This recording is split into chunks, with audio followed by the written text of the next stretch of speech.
I'm Edie Lush, and I'm here with one of my favorite guests, one of my favorite people. Thank you. you. I can actually say your name, because 5 years ago I couldn't even say your name. I know. Soulima Gourani. Oh, it's perfect. Thank you so much. Now, you've come a long way. Author, speaker, investor, connector, inspirer.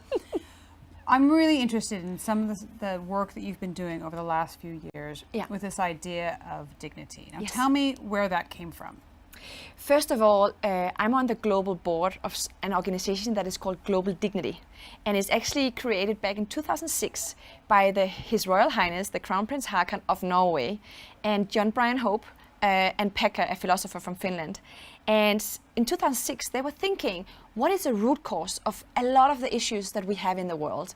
Why are people so fearful? Why aren't they happy? And why do we have all this, why are all these things happening in the world that are not good for the world? And they came up with this theory that is because people don't have this sense of belonging.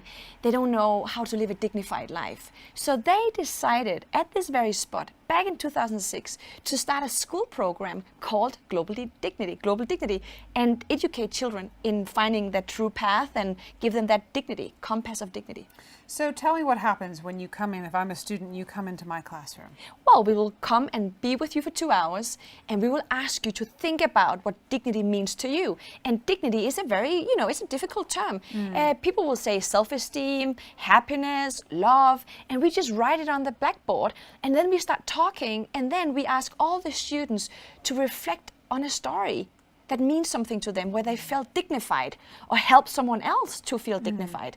And then we collect all these stories and we select one, and then each classroom does that, and then we go down in the gymnasium or whatever, and then we have a plenary, and the kids will stand up and they will tell these stories, powerful stories, and you know what's happening? They start understanding each other. Oh, Edie, you are like this because of this or that. And that deep understanding reduces the amount of conflicts. You don't have to carry your deep secrets anymore. You are safe. We change these kids' life. And what have you done to see if you actually have changed their lives? What happens after that? I'm happy you asked that question because we actually asked them to write themselves a letter. And they are allowed to open that letter 1 year later. They give that letter, we seal it, envelope, close it, and we give it back to them 1 year later.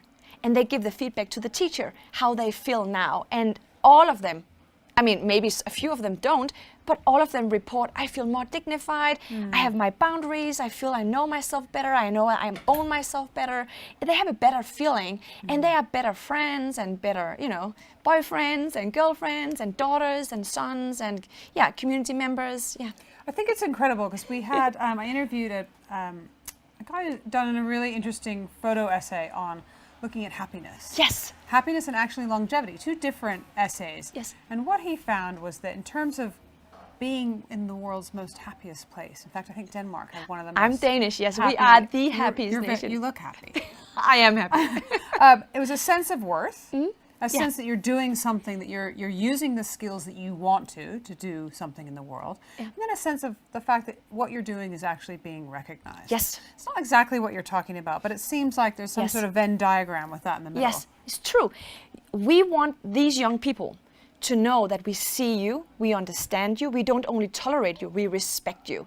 And also, as a motivational speaker, author of books, I want them to recognize that everyone has a talent. It's just a matter of finding it. And sometimes it's so obvious what you're good at, but no one tells you, and you might not believe in yourself.